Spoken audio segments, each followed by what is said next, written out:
And we're live. Hey. Hopefully. Hey, Hey. hey. Welcome to the live stream that we announced 10 minutes 2 ago.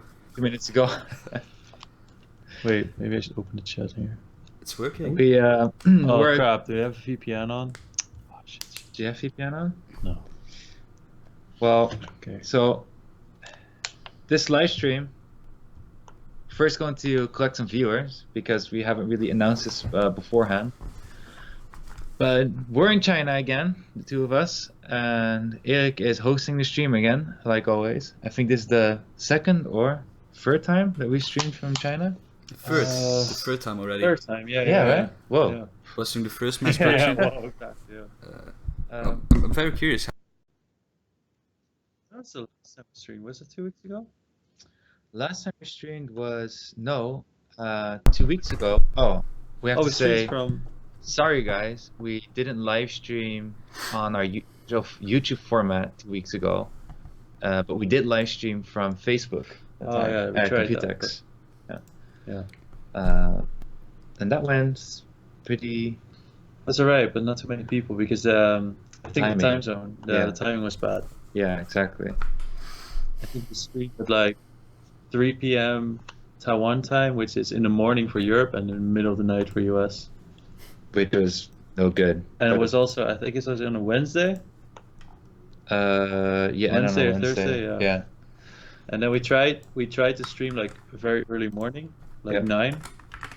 So from the US school watch, but there was just a bunch of shit during Computex, so we couldn't make it.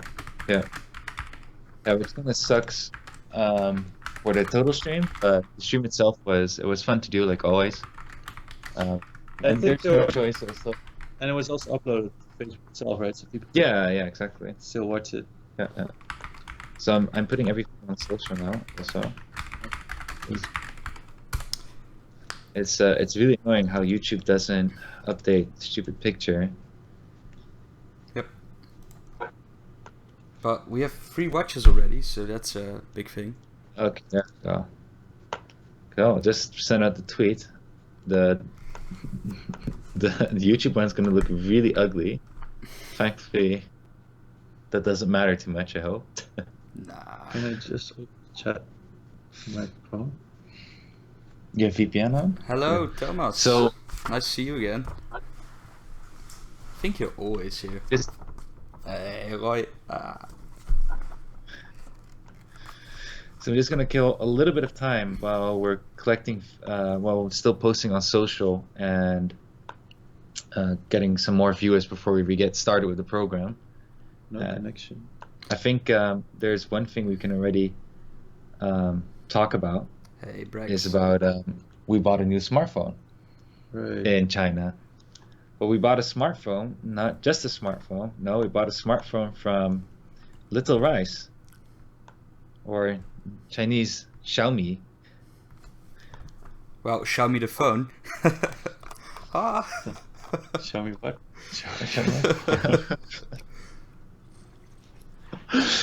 Go So on, go this on. is the phone, and Yeah? Oh, wait. well, you don't want to be on speaker. Anyway, so this is the phone, and basically Xiaomi is kind of like the Chinese Apple. You can Google it, and you'll see that their website and the way of doing things, their branding and communication is just like Apple. It's really Yeah. shocking, but non-shocking since it's from China. But surprisingly, we only paid like 80 euros. $80 or 80 euros, which is less than US dollar, I think. I don't know. A bit more No. US. Let's say 100 or less dollar for this phone. And we ordered this. We also ordered it online yesterday at like 4 p.m. and we got it Oh, yeah. today. And you also have to know that today is a Sunday. So So that that's was kinda quite crazy. Yeah, and the but it's phone. pretty neat. It looks alright. It's also pretty responsive. It's in browser. Don't really see anything, right? No. Maybe like this. Oh, wow, it's amazing. Whoa. Start up something. I don't even know what I started. But So don't get it's confused. surprisingly good. It isn't an iPhone ripoff. It's like a Android phone that does the same kind of branding as an iPhone. Hey Ashy, welcome to the stream. Hey, Ashy, what's up? Yeah, I mean, then comes the question of why would you buy a Chinese smartphone? Oh, and I have to say, it was really scary starting up the phone and getting apps installed and everything. Because we also bought a Chinese SIM card. Obviously, we wanted to have mobile data in China, so that we bought a Chinese SIM card. And we plugged it in the phone and started up. And like, I think that every application I opened, they asked, like, for the optimum performance, we need to not only get mobile data, but also your contact information, your location, and everything. Yeah. And you could choose like, oh, I agree, so you can use the application, or exit, you can't use the application, and there's no like in between. So that was kind of freaky. And, yeah, I guess it's the same for most applications, but it's sort of, it feels just worse when you're in China. Yeah. But on the other hand, we got our SIM card from, I think they're like China Telecom or something, which is a state-owned company. Yeah. So, and we also had to like scan our ID. That was also pretty interesting. When we got the SIM card, you had to scan your ID and have a photo taken as well, because in China, there's a lot of things built on this mobile phone network. For example, you can pay everything with WeChat, which is the chat application people in China works use. really well, by the way. Don't understand why we don't have it everywhere. And also, you can even when you open a bank account, you identify yourself with your mobile phone number. So it's sort of like this identification. And we even heard a story about some guy who ran away from the government or something. Yeah, a government official ran away because he was corrupted, and they were going down on people that were doing any kind of corrupted stuff. And then frauds. Yeah. He tried to he tried to rent a car, and he paid with his booked a train ticket. Yeah, he booked a train ticket. And then he paid with his phone with WePay, and then he could track him down. So instead of so they just waited. They waited for him at the end station and catched him. So. Yeah, and like Jeroen said, your phone number is linked to your personal identity. So, meaning that everything you do with your phone is linked to your identity. So that's also a reason why you can even open up a bank account with only a phone number. Yeah. You don't need to have anything else, anything special. So. Yeah, we don't have a bank account yet, though. No. Yeah, I'm still not sure if we'll get it. I mean, it's just nice to have. Just for the WePay, the WeChat payment stuff, because it's just very easy. Because now you have to use cash, and for some reason the Chinese cash really smells bad. Yeah, like this very, 1 bill you it's gave very me. old because if back home, you're just used to like all these crispy new bills because they rotate, so many of them. I don't know if they should rotate as well. Yeah, they do rotate, but probably not as often as we do. I saw one of the bills said 2015 on it. It's not too crazy, right? It's not too crazy, but it's not bad, right? Well, I don't remember I didn't see it from what year it was, but there was this one bill he gave me in the car. On the entire process so later bad. this week. You were just like, gonna walk through quickly here. You can see them. and he gave me the bill. I was like, whoa, templates. And as we go further down the line, we get to. Okay. Anyway, so we're getting more and more used to China, and we're trying to accommodate ourselves more and more. Yeah, it also feels better because the Wi-Fi here is so slow.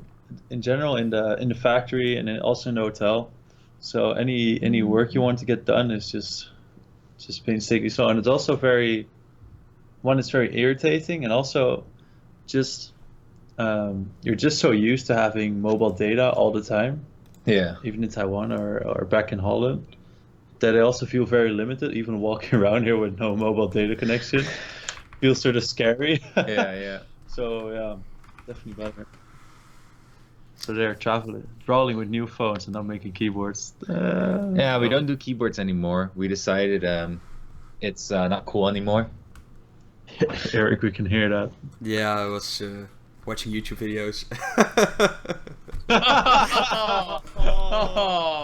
Well, at least it's just a general YouTube video, right? It will be. No. I was checking out the vlog from last Friday, the up and running vlog, and I was searching for a little piece inside the vlog, and I was scrambling through the video, and I really didn't realize that the audio was on and everybody could hear it. So.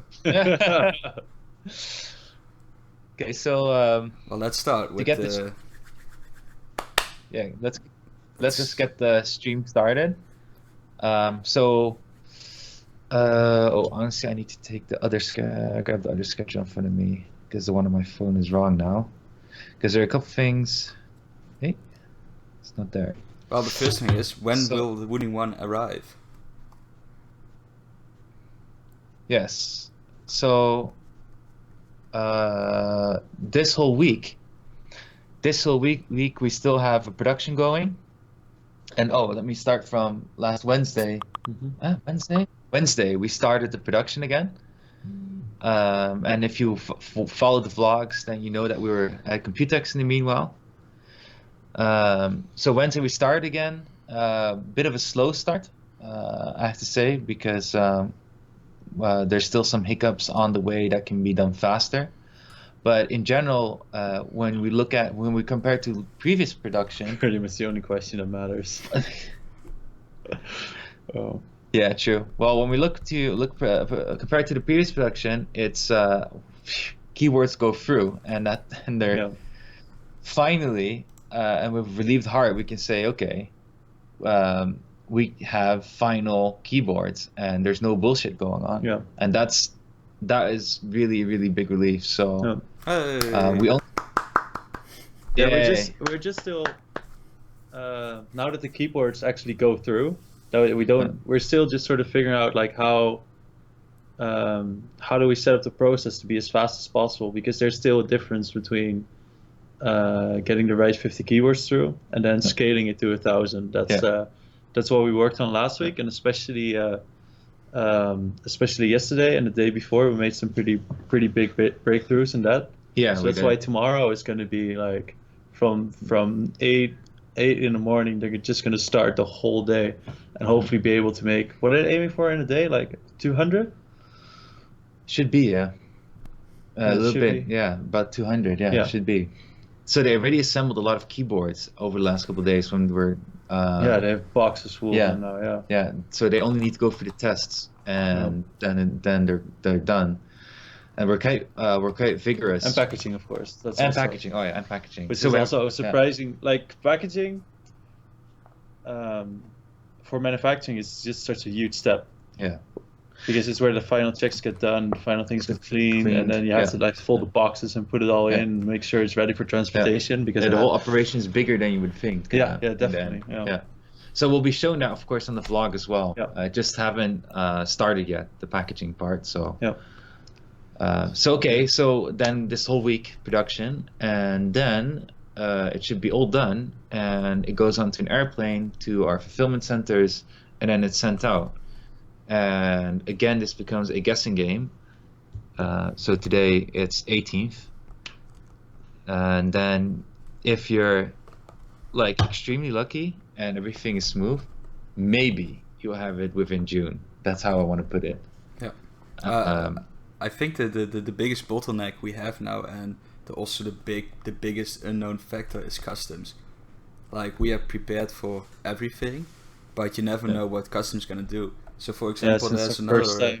I just want to talk about another Kickstarter project, the Z Mouse, and they produced the mouse like 2 months ago or something, or 1.5 months ago, and they also sent everything to the backers already. And everyone who lives in the United States and the UK and some parts of Asia, they all have their mice, but the rest of Europe doesn't. And that's because customs is being a really bitch on them, and they really can't control it. The customs, it just stays there at the customs, and it's really out of their reach. Is it in all European countries, or? So far I know only the UK received the Z Mouse. And when you look at the shipping thing, mine says it's somewhere in the Netherlands, but it's already there like 2 weeks somewhere in the Netherlands. And that's the case for everyone in Europe. Well, most of the parts in Europe. So on our side, we have everything prepared to go through customs smoothly and get the keyboard to you. But you never know what happens. And we also do things a bit different from ZMAS, I think, which makes a big difference in how you receive the keyboard. Yeah, we also not direct ship. We don't do direct shipping because from they don't Hong Kong. distribute from Europe. I think ZMAS doesn't distribute. No, they sent a lot from Hong Kong as well. Right. Yeah, but the way we work is we import the products ourselves into Europe, and then we distribute within Europe. And we do the same for US. We import it ourselves into the US, and then we distribute it to you guys. And for Asia, we send it from Taiwan. So only if you're not inside Europe or US, that's the moment you will be a bit more worried about customs. But what Eric says is still holds true, because when we import into Europe and in the US, customs can still hold the goods and put question marks because it's the first time we're importing. Right. So they may have questions about what the hell are you importing and what is this company, la la la. Yeah. But hopefully everything goes smooth, and when something happens, you guys are the first one to know. Let's get to a question I saw coming by. It was from Kid Zibu. When can we expect independent reviews?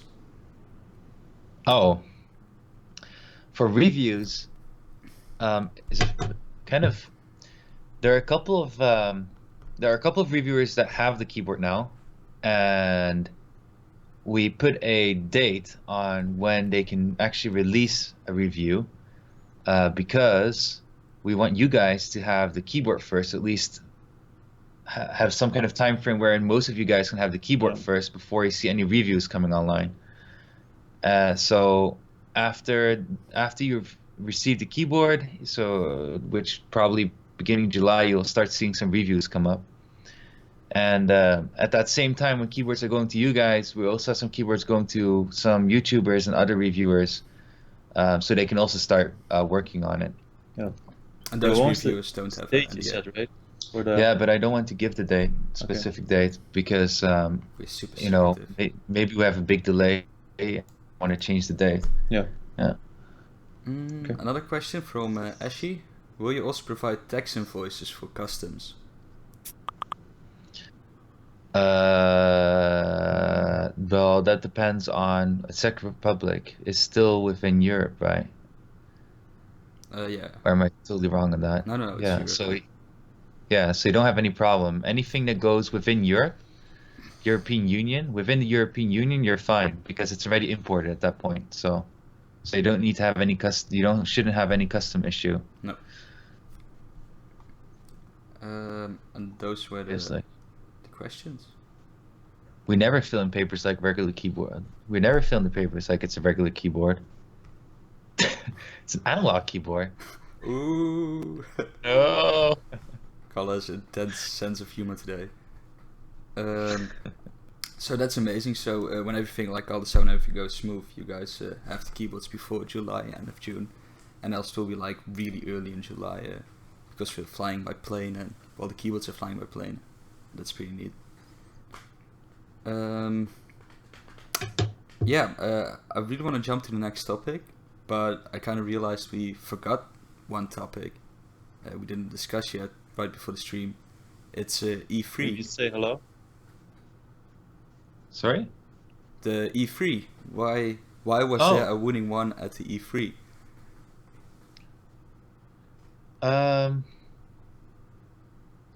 Okay, so I was thinking about something totally else that would come up. Yeah. So you might have noticed from our Twitter that the Wooting one was at the E3. Yeah. And we haven't announced that it would be at E3, and we honestly didn't expect it to be at E3 that early. Maybe you want to share more? Yeah, it was actually sort of surprising and or crazy for us as well, because there was just this guy we ran into at Computex, and he was just very excited about a keyboard, and he wanted to show it at the Intel gaming booth at E3, because he works there as well. And so we gave him a keyboard because it's Intel, right? But it's also, it was on such a short time span, and you know how when big companies set up their booth and stuff, they have it all prepared, and you probably have backups and stuff as well. But for some reason, he could still get it in, and it was just there at dirt. And I don't know if you saw the video, but he was very excited about it. So that was cool to see. Yeah, I'm really surprised also it really got done because Yeah. usually when you have these kind of conversations and they, somebody promises something else to somebody and it's maybe like, this was like a week before or a couple weeks before. A couple weeks before E3 couple weeks? No. Computex was 2 weeks. Yeah, 2 weeks ago. It was like 1 week on beforehand, and So it's 1 week before. 1 week before. So the guy went to Computex, flew back to the US, and then got a keyboard into the Intel gaming booth. Which is pretty sick. So usually when you have these kind of talks, it's like it's like a show good faith kind of idea, and especially when things are like. It's not easy to set up, or maybe there's some problem. You just dumped the idea, but it was really amazing that it's still, we still got our keyboard there. So that was really awesome. Yeah, I'm really proud that a Wooting 1 was on E3, and that was pretty cool. Yeah, it's kind of sad that we couldn't be there ourselves, but yeah, I guess. Well, mass production is more important than the E3. Oh, definitely. Yeah, it would be very weird for us to be at E3 right now. Yeah. I would also. Even Computex were in serious doubt about if we. It's more like because it's such Taiwan, because we work so closely. Oh. It's very, very important to us, and it's also relatively close. Yeah. So we could just fly back in, because if you go like all the way through US, you have like what do you call it again? Jet lag. Oh, jet lag stuff. So you waste so much time just on that. Yeah. With Computex, we could go back and fly back more easily. Yeah. Yeah, but also what we've gained from Computex, it's like this event once a year, and I feel we gained a lot from it. Like this year, we gained a lot from it as well.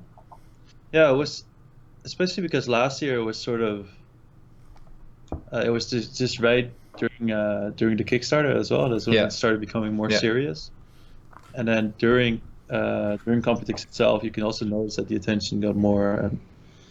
It's just a big deal, and it's also surprising because at first I sort of underestimated how big Computex was. Yeah. How big of a deal it is. Yeah. But apparently it is the show to announce anything new, anything PC gaming, like hardware related. It's the show, because we talked with a guy from Tom's Hardware, and he said that CES is also like really big, of course, but CES sucks. He hates going there, and Computex is just the place to be for everything. And there was so much cool stuff announced this year as well. Computex, Okay, we have an interesting question to break in between from Ulf. I don't know if you already mentioned this, but how many keyboards are there to manufacture in this first step in total? So how many keyboards are being produced right now? I don't. Okay, so actually we have a whole schedule of how many keyboards that we're going to produce, and this batch is over the 1,000 is how I'm going to put it. I don't really want to share an exact number, to be honest, because it kind of feels weird to do that. Yeah, it's like the first if you look at Kickstarter and a Kickstarter backers. It's a Kickstarter plus first website also. Yeah. So it's over 1,000. Yeah. Okay. I mean, the total production run for what we're doing right now is 1,100 piece, exact, 1,100 piece. So. Yeah, because there's 884 backers on the Kickstarter. No, 800 or 600? 800. 800 something. But some people fell away, and some people didn't order or pledged enough to receive a Wooting 1. But some people pledged to receive 2 Wooting 1, so that number isn't correct. Well, exactly. Yeah, I have to say also, this first batch, it changed over time, because every time when we had to announce a delay, I had to adjust the number of what we wanted to produce again. Like, well,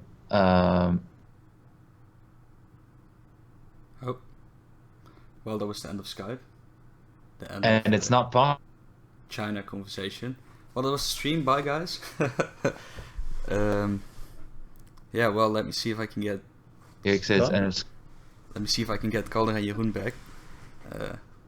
They're fairly laggy. That's probably very laggy. Yeah. Is it back now? Hello? Hello? Hello? Hey. Okay, we probably now have a delay because every time like there's a lag spike within the connection of Skype, there will be like added 5 seconds delay. So, but now I think it's kind of okay. Yeah. Well, continue story, Calder. Wasn't as simple as a question as I thought it would be. No, definitely not. No. It's actually surprisingly difficult to. It's not like you go to the factory and say, "Oh, I want this many keyboards," and they just make it for you, and then it's done, right? Yeah. There's like components that needs to be because you need all the components your keyboard consists of, and bring them all together in the factory, and then assemble, which also needs to fit within their schedule. And this is why, like, on the one side, I'm a little bit too side on about sharing about how many we're going to produce because what Jeroen says, you have this whole process from beginning till end before you even go into your production. No. So it starts with we have to very early on give a number of what we think we want to produce, and it's not like, oh, we want to make 1,000 keyboards. No, it's like 1,000 of what do you want to make? Exactly what? Oh yeah, you know, down to the detail what. Yeah. Because every component, no matter how small it is, for example, the box, right? You would say carton box is easy to get, but actually, around Chinese New Year, for example, the demand was really high for a carton, and there was a shortage, and the prices go up, and you hit this problem, and then you have like for your PCB components are even worse. Yeah, that's because terrible. PCB components have like a really big lead time. If you don't use PCB components that are popular at that moment, then they have a really long lead time. Yeah. And popularity can change within the whole year. Mm-hmm. It's not like a constant stream. Yeah. So and then you get to the point where you get close to this manufacturing date, which was the case, for example, like at one point where we said, okay, we want to make 1,000. And then we realized, okay, we have another delay. Let's see if we can make more. But then it's so difficult to push in more.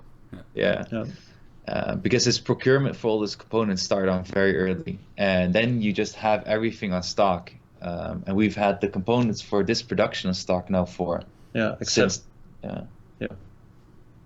except for one piece of the PCB, I think. Oh, yeah, true. Okay. Yeah. Well, which delays everything. Let's switch to the next topic because hey, sorry. It's not as simple as a question. It's a simple question. No. Yeah. Okay, so the third topic of today, and that's a question we receive a lot through mail and on YouTube, and I think most people on Discord already know the answer to this, but still it's a thing we want to get out there, is why is there so many manual labor in the factory? Oh, right. So I didn't even really think about it, but I think the simplest way to explain it is, in general, a lot of manufacturers are automating a lot of stuff. Mm-hmm. But you should first start asking the question, like, why did a lot of manufacturers even move to China? It's because manual labor is really cheap, and with manual labor you can make almost anything.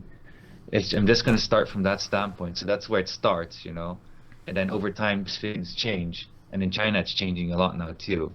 And there's still, including that manual labor is getting more expensive. Yeah. So automation has also become more and more of a big thing. It's also like there are only so many. So we have this keyboard and we're making 1,000, right? We're not Nintendo who's making a few million of a piece, so we cannot afford a machine for this production. Maybe like, let's say in a few years, let's say we make 100,000 keyboards, and that's a different story. Yeah. But for smaller scale production, which our production definitely is, manual labor is the only option you have. Yeah. And also, I guess there's some parts that can be automated, but you still have to go through this process. Oh yeah, that's exactly what Ulf just said. Tooling costs a lot for it. Yeah. Smaller production. Yeah, exactly what Ulf says. Even though you might have some processes that could be automated, like for example installing switches or assembling like the stabilizers, maybe you still, sorry, some water came up. You still need to you Oh, manual labor makes me sick. Oh. you still need to yeah. The assembly factory hasn't been assembling keyboards for a very, very long time yet. So a lot of these standard operations are not standardized yet. A lot has to be still kind of figured out. Well, a lot. I mean, they still kind of have to figure out what is optimal and how can you apply these same operations on multiple different keyboards. Yeah, we talked with this guy from the factory earlier this week. And we talked about automation, especially in China, because it's such a big deal right now, because labor costs are increasing.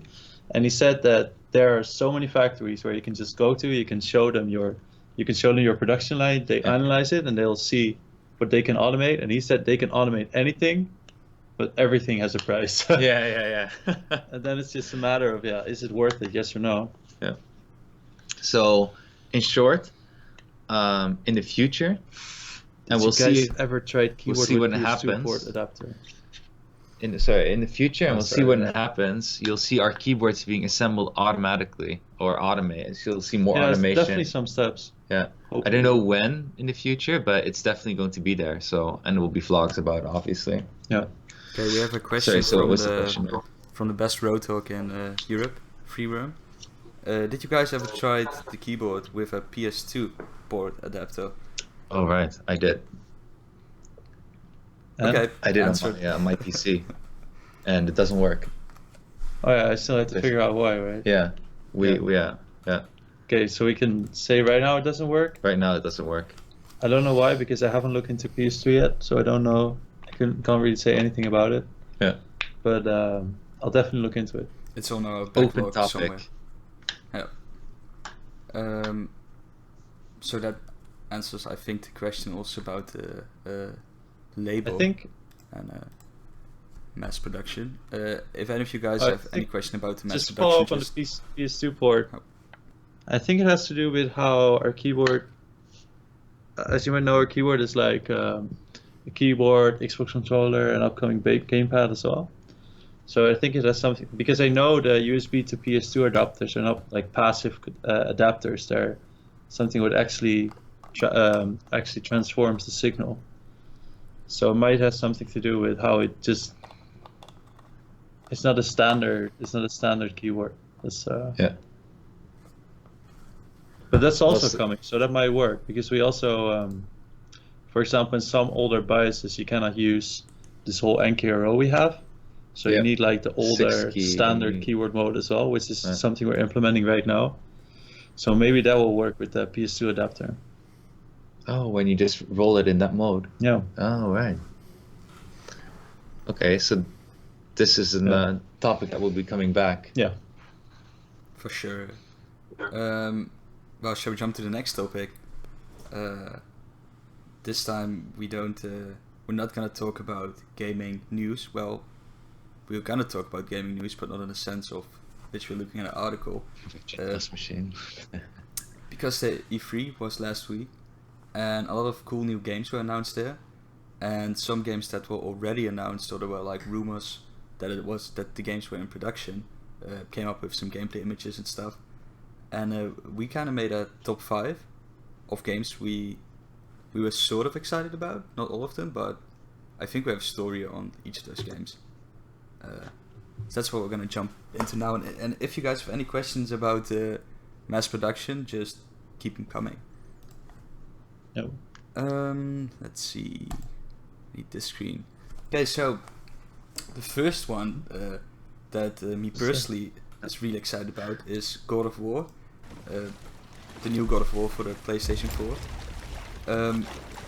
It's a shame that it isn't a PC game. Let me put the audio down a bit down. It probably won't be a PC game, but still, I really have a strong connection with Kratos, and I'm really curious how he ended up in Land of the Vikings with a big badass beard and a little child with him killing and slaughtering monsters. So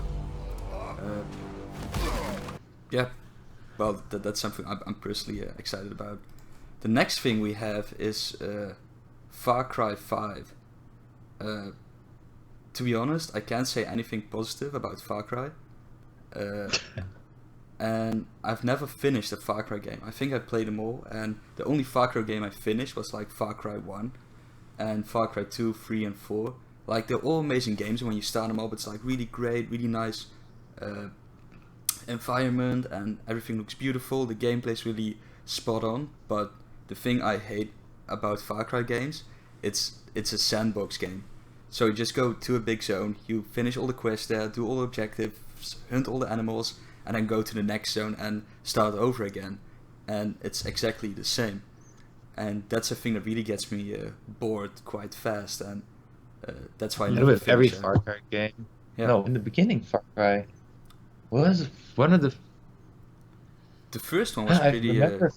The first one was Yeah. like on this tropical island, and you I think you were with your girlfriend sailing, and you just ended there in a militia base or something, and there was like Yeah, experiments. that was and more monkeys linear, and- right? Yeah. Like Yeah. as you had like a whole storyline you were thrown into, right?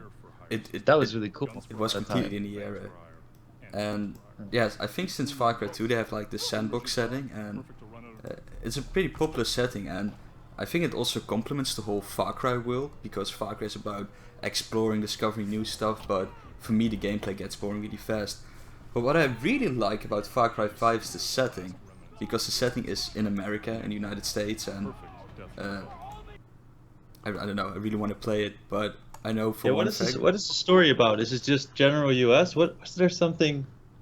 I didn't really follow the news. I haven't followed it either. So. I'm also China not doesn't really follow on free news. No, I was more just these last few weeks has just been insane. So Yeah, anything I could sort of I can only. easily skim through, I will look into, but no like I've actual only seen. storylines. Yeah, Well, I'm I've not only really seen into the Far Cry storyline, 4. I guess, but it will probably be some sort of cult and people living there, maybe hillbillies, and there's like this sort of Small community, town. and probably I don't know, but we'll probably figure out soon what the gameplay is and the whole story wise. Yeah. But I'm excited for it, but probably for like 2 days, and then I'm done with it. Hey, there's someone from Taiwan. You want to say hello, Calder? Ni hao, ni hao. Let's see if we can get the name right though. Weijia Huan. Huang. Wait, Hi man. Hello. If you're anywhere in Taipei, you're always welcome to come by. Ni Right. hao. Yeah, Yeah. sure, of course. So if you're in Taipei, you're always welcome to come by, man. Yeah, not next week. But not next week. We're coming back to Taipei next week. Hey. I don't know. Next Maybe week end Friday of we're next flying. week, yeah. Next week Friday we're flying. A week after, we're all open. So Yeah. I mean, as in you can come by, not like we have free time. Yeah. Okay, that's And yeah, you can find us on Discord and any of our emails that we have out there. Yeah. You can reach us. So yeah, so if you're in Taipei, welcome to come by, man. okay. Let's jump into the next game, Metro Exodus. I don't think it's a prologue, but it's like a sequel or sequel to the latest Metro Last Light, and I really enjoy Metro games and playing Metro games, because like sort of I'm so ashamed that I've never played a Metro game, because every time I You're see such a like Nintendo screenshot. guy. Oh no! Oh, Metro. Sorry. no, Yeah, okay. you guys Oh really should play a Metro game. not the Metro. I was thinking of other Metro. Yeah. Because I every played time it, I though. see it, it looks so cool. Yeah, it's really demanding though. Yeah, I Really know, but I have demanding. a very good PC back home. Yeah, I played it. I played it. I think halfway storyline, and then I really enjoy the gameplay of Metro. It's like this whole, it's like sort of, sometimes you're in the subway and it's really claustrophobic, and then you're like on the land, and there you have to like manage your oxygen and get new gas masks and stuff. So it's a bit of a first person survival game, and even your bullets are scarce, because the bullets are also currency to buy new stuff and upgrades from time to time. So it's really nice. I would almost say like tactical shooter, because you can't like run and gun, and the greatest thing is like the whole atmosphere of the whole game. It's really, it kind of sucks you into it, and the whole exciting storyline, and I played Metro Redux, the whole. I think they added like HD graphics and stuff and made it 4K and whatever from the first 2 games.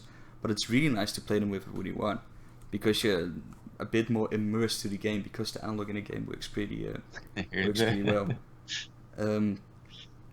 So I don't know for sure, but probably analog will work great in the new game. And this just makes me think there's so many great games that can still play, still be missing out on. That's how I feel about it now. Yeah. Okay, well, I have like 2 more games, 1 bonus game, and we're gonna go through it really fast so we don't drag on all along. It's Beyond Good and Evil 2.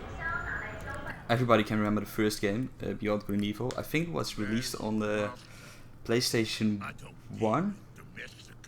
Never played it. Yeah, a little bit background.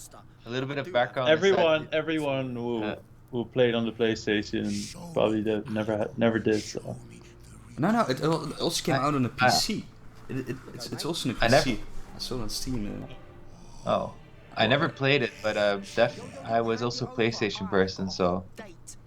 Yeah, but for the time it was like really a revolutionary game. It was like sort of a open game, but still closed. It didn't feel really linear, and it had really nice graphics, and the whole story and universe was pretty amazing. GameCube? No, right? Yeah, PlayStation. Well, it can also be on the GameCube. Oh, really? Maybe they came out on older. Let me see. Beyond Good and Evil. Switch exclusive, really? Whoa, shit! Really? A game? A good game for the Switch? Oh. It's PlayStation 2, Windows, Xbox, GameCube, Xbox 360, and PS3. That's all the platforms the game was released on. So it was the PlayStation 2 actually. So kind of. Well, yeah. But I'm really excited because a long-term speculation is there for the sequel of Beyond Good and Evil 2, and I think it got cancelled a few years ago.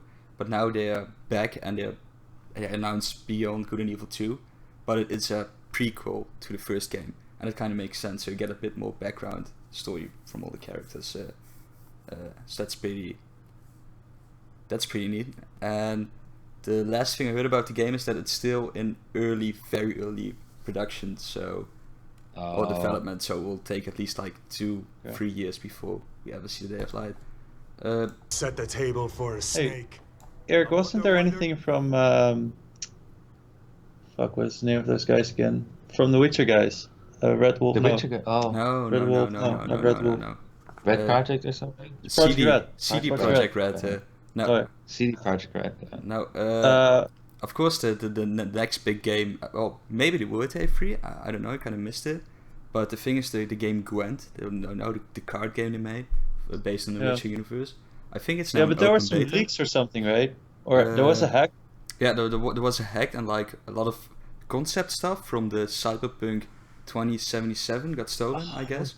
And he made an announcement on Twitter. But the thing is, I think it's like part of their promotion, their marketing campaign, because I read some articles beginning this year that they would invest like 2 or 3 million this year on marketing for Cyberpunk 2077.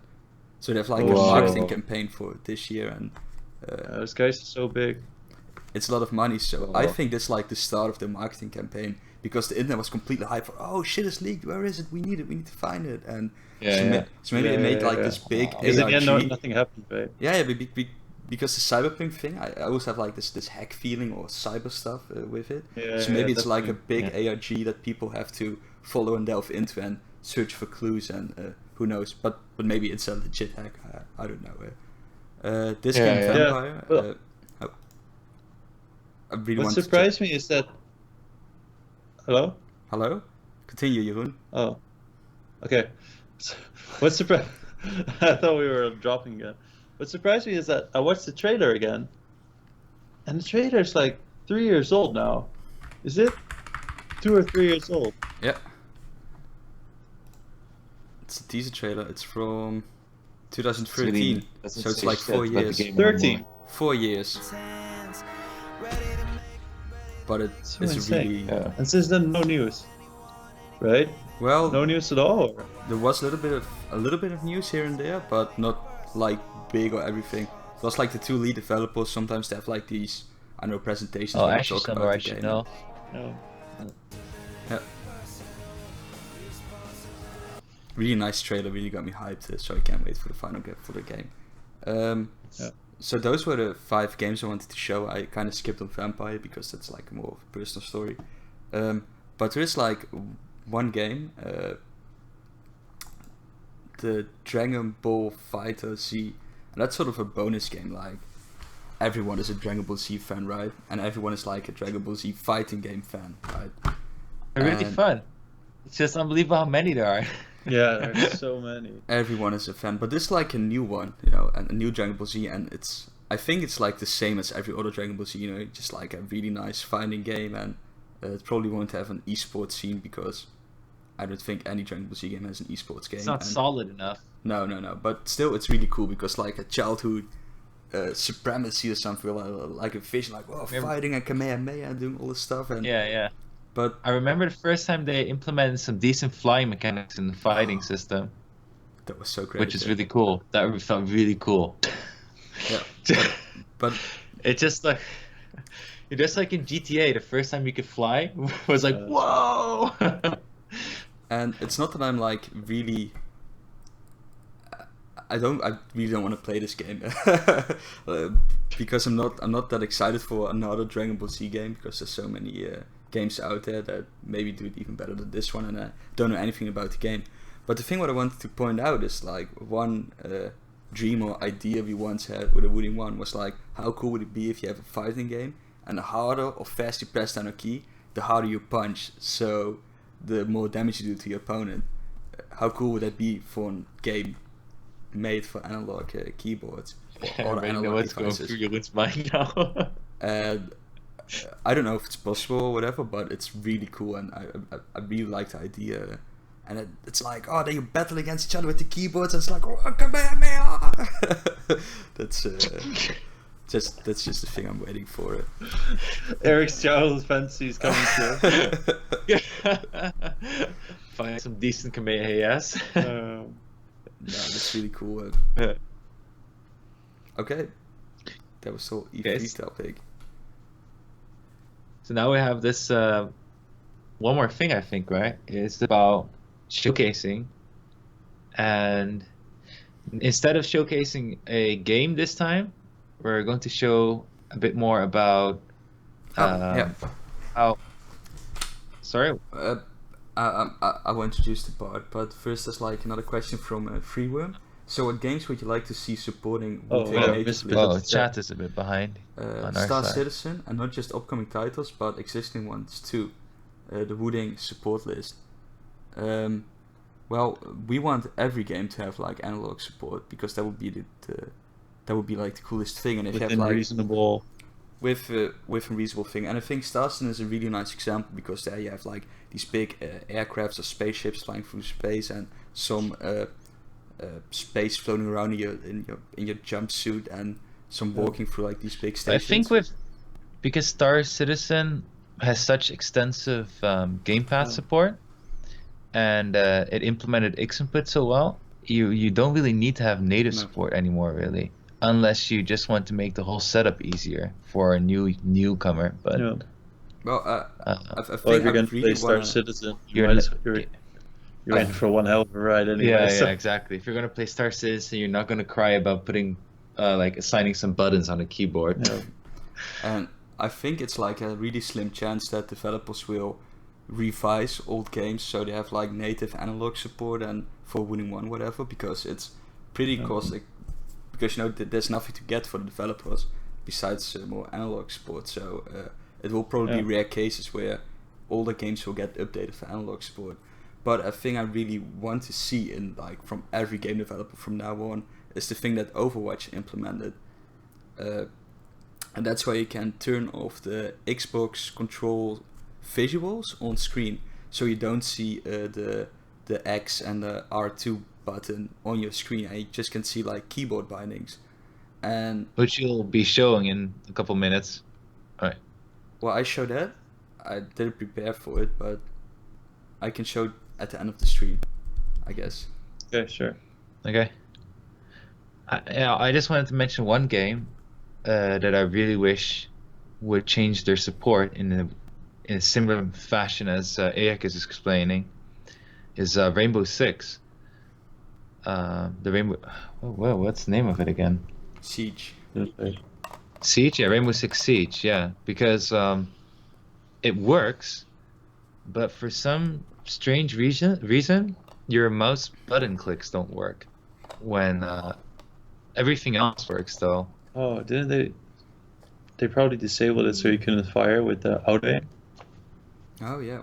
Maybe, or maybe Yeah. that's why. You know But what's the then weird? they should just disable auto aim because Yeah, true. yeah. Yeah, if they can detect it, they can also disable auto aim. Yeah, exactly. So I feel a bit weird about that because it really feels good in that game. Yeah. You know the weirdest thing? Is what happened to us at Compitex with Players Unknown Battleground. Oh, right. Yeah. Players Unknown Battleground works with Wooting 1, works analog. The way it works is different from some other games. The way it works is like when you in Players Unknown Battlegrounds, if you want to sprint, you have to press on shift. But on a controller, you just have to push your analog stick all the way to the end. So meaning that when you're playing on the Wooting 1 analog, you just press the W till the end, you start sprinting. And if you want to walk fast, and then you just have this whole analog movement until you're sprinting, you don't need to use shift anymore. But there's this weird bug going on in Battleground at the moment where if you're in a parachute going down and you use the controller, for some reason, at like maybe 100 meters above the ground, you get stuck, or not hundreds more, but you get stuck in the parachute and you just can't move, and all of a sudden your parachute disappears and you're just like hanging there and you're like this and everything, and only thing you can do is like cut your parachute and fall to your death. It looks really ridiculous. Yeah. So dumb. Yeah, it's so dumb. But I think, I mean, it's still in early access, right? It's still early access, yeah. But they know about the problem. It's been addressed because some people want to play it with controllers. Yeah. Yeah. I think there's only like one game, and it isn't even Rainbow Six Siege, that lacks the why it's a shame that the analog doesn't work, and that's Metal Gear Solid 5. There's like no other game that needs improvement. Yeah. I can only cry about it because the analog thing works perfectly, except you can't use your mouse at the same time. So it's really annoying, and Big Boss is also crying because he wants to get played by a Winning One. Let's get to just smoking cigar and letting time pass till he can play. Phantom cigar, right?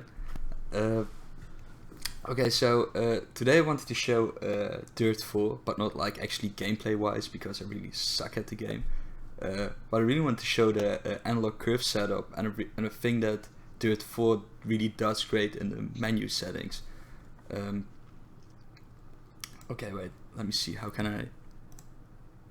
Okay, so we have the utility here in front of us, and I made a profile for Dirt 4, and I made this also for the E3 demo. I can finally catch a stream.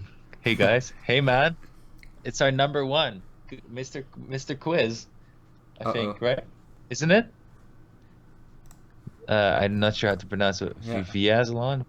Oh, Viazlan? V? I'm just calling V. The smartest Sorry, watch around here. Okay, so I'm not gonna bore you guys with key bindings and how I set it all up, because that's a thing we can believe. But it's the analog curve what we want to talk about, and this is like the default analog curve. I think it's called like linear. It's like 0 to 0.7, so it's fairly linear. So if you press a key, it starts off with 0 and goes to 100%, so the same linear fashion. Let's see, now I have to switch to Dirt 4, and hopefully this works, and I'm hoping that the audio isn't that loud. And when I now use analog, I'll play the game with this linear curve. Let me rotate the camera so you guys can see it.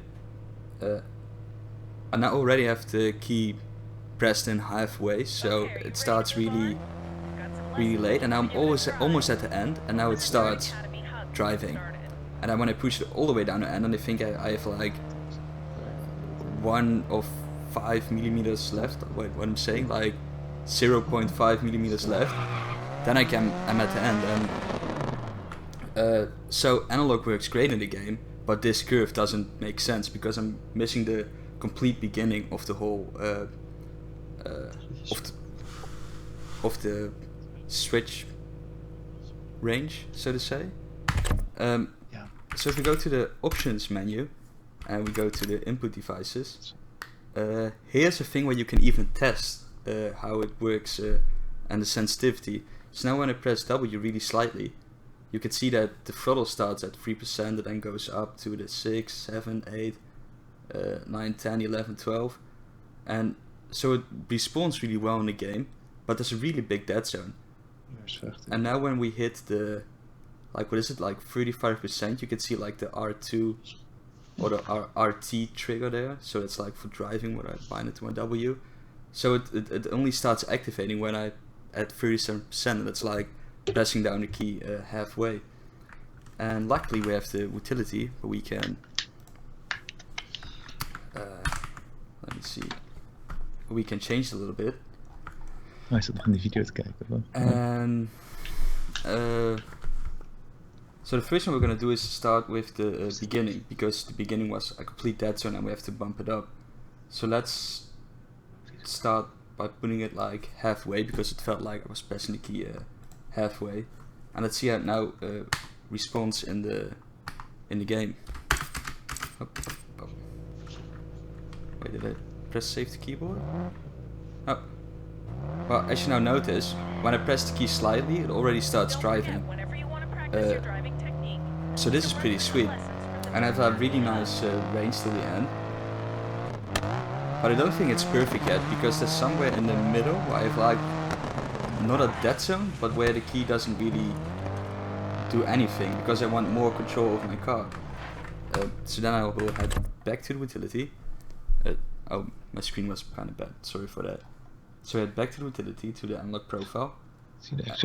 And I think it's smart to decrease the beginning dead zone a little bit, so it starts a bit earlier, the whole driving thing. And like I said, in the middle, the sensitivity was pretty weird, and I see there's a big ramp here to the end, so I think we can kind of smooth that out by doing this, and maybe try to make it linear, I guess. I think these were exactly the settings I used for the E3 demo. Let's see.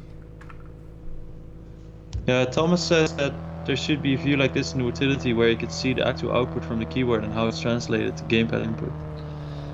Yeah, it's pretty nice to have it. It's pretty nice to have it in the utility, but I don't think it will add that much besides testing your analog keys, because every game handles the dead zone and anti-dead zone differently. So as you now can see, it's very hard. Yeah, it's very hard to translate the, let's say, the moving meter or whatever in your utility to the game. You mean as in when the game would actually respond? As in you have no way to know. Yeah. You can only know by trying. Yeah, it doesn't. As in the meter in utility won't help you. Won't directly help you with making it better to work in a certain game. Okay. Maybe it does. Maybe it would make it easier for it to get a more intuitive feeling of the settings you make. Yeah, but also in a way of like you can see that the starting point might be different. You want to have the starting point different for every game, and have something that feels more intuitive, that you actually know, like, oh, I can just change this to change that starting point for to compensate for the dead zone. Yeah, I think it's definitely a good idea. Okay, but I kind of left out a step what I wanted to show. Was because we bumped the dead zone in the utility. Now when I press the key slightly, it should directly jump to the 30 or 40% where the car starts driving. So when I now press the W really slightly, as you can see, it really skips the beginning part from the 3, 7, 20 stuff and goes to 38. And this is really a nice point where the key activates, and so we skip the whole begin part. And so you can have representation. Sorry, keep going. This game does really well. The sensitivity curve goes, right? Yeah, so that's it for Dirt 4. What I wanted to show. It's really easy to set up analog in a game, because normally it's like really a feeling wise. You just have to feel what feels good. But having the numbers in the option menu or in the menus, it's really convenient, and it helps to get like a real, real precise setup for the Wooting one. If you guys answer some questions, I will in the meanwhile set up Overwatch. And we're actually thinking about Treewor's suggestion to add a little indicator to the curve. We press the button, it shows where it is on the curve, right? Yeah, on the curve. Yeah.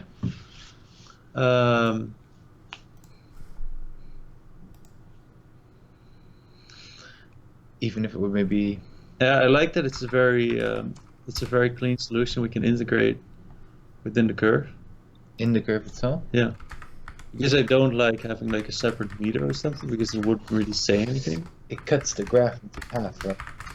Fill up the graph underneath the line. Oh. What is?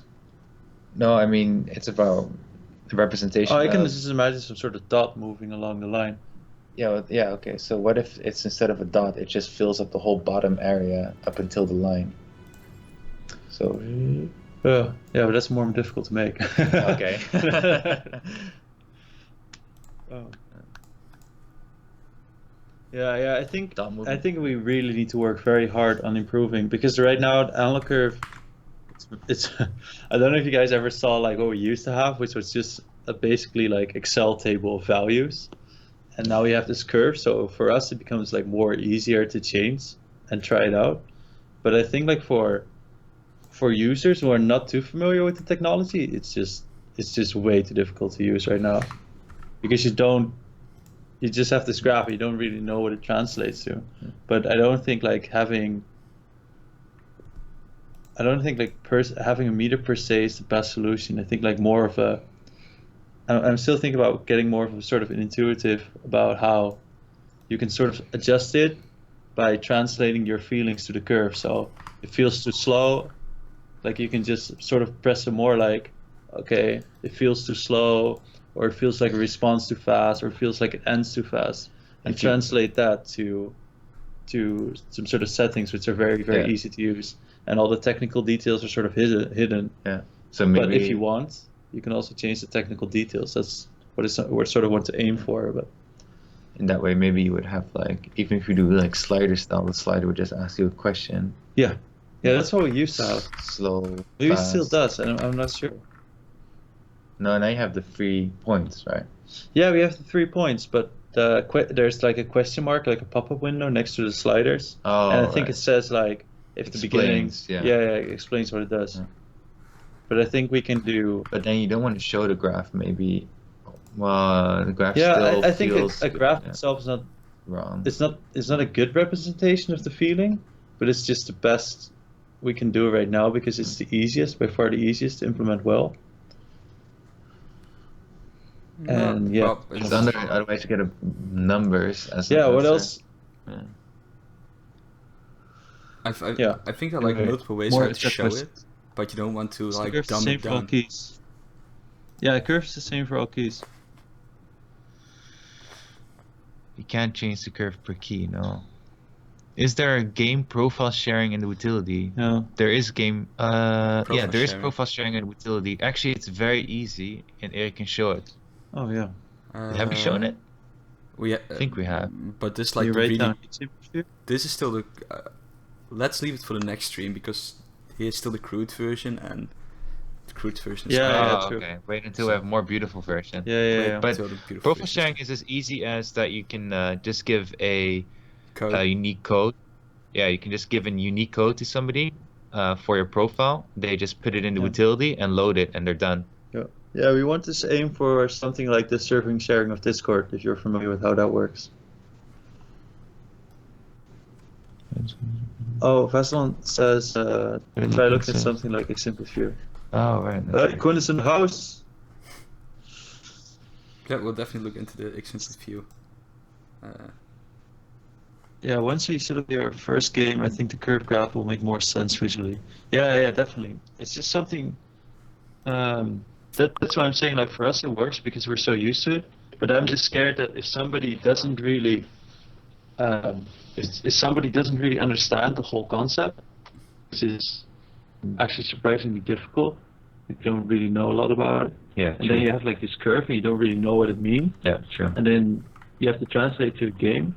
And then you get to do this annoying things like you change something happens in the game, but it's feeling based, you don't know exactly what happens. And then something happens unexpectedly and you get irritated. You have to alt tab back into the utility, right? There are definitely ways we can improve that workflow. You know what would be really cool is if you could just do some kind of like you press a button, you get some kind of like survey idea of ask you 3 questions of how you feel about it, and then it adjusts to how you answer it. But I'm just a little bit afraid that still you still want to be. I mean, you want to customize it, but you don't always want. Not everybody wants to customize it. I wouldn't want to customize it. I wouldn't give a shit. I just want have like some settings and just go.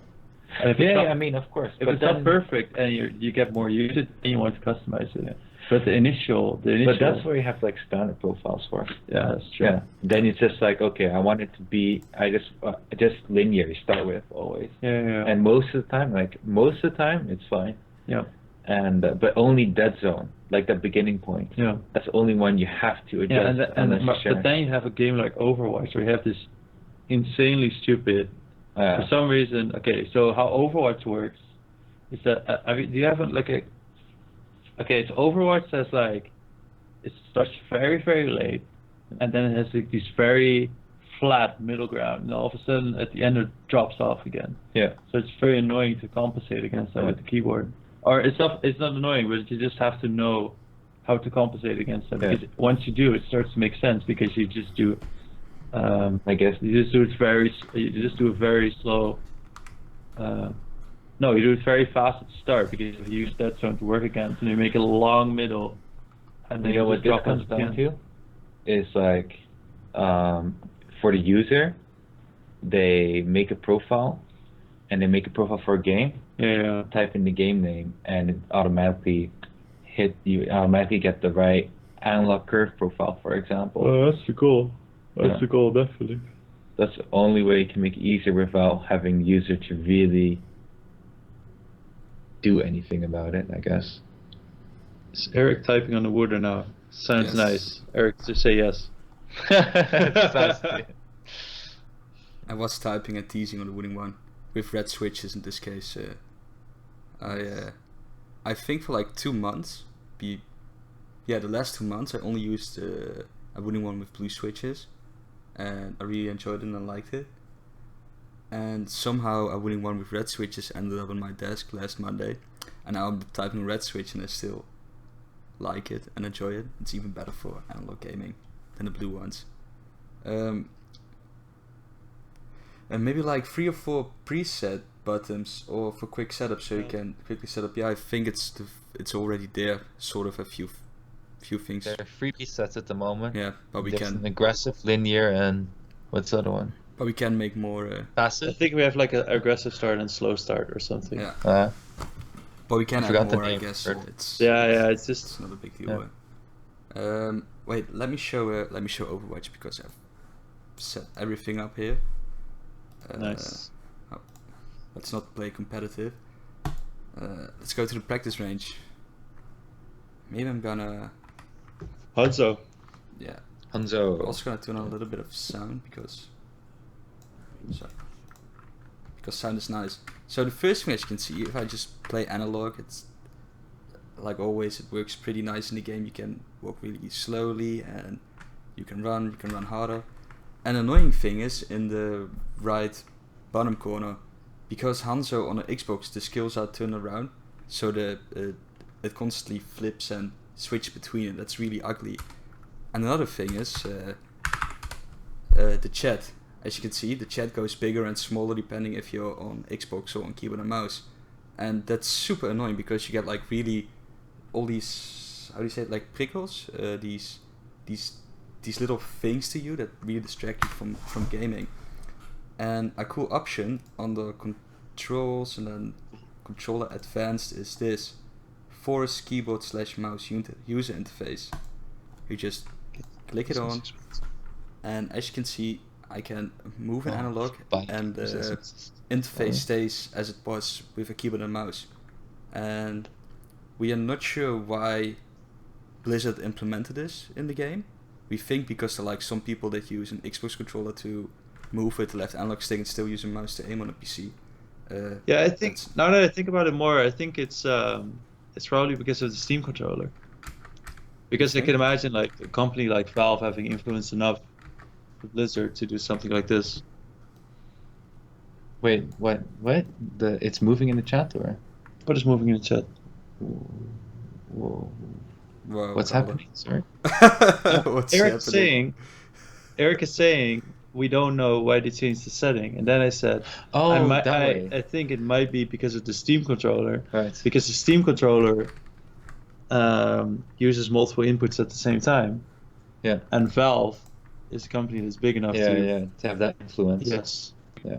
I find it so hard to imagine people would also use the controller mouse style Liquid 2 of GTA in Overwatch. Blizzard is secretly working on making analog keyboards confirm.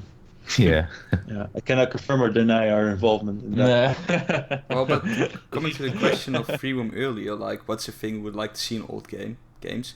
And I think this is like an option, and it really sounds easy just to disable the interface or to force one certain interface on the user, but probably it isn't that easy because you have to add it in the engine and stuff or whatever. So I'm always saying like it's a really simple solution for analog keyboards, but I think in practice it isn't that simple. But this is a thing that all game developers should implement in the game, at least for analog keyboards. I think that's the...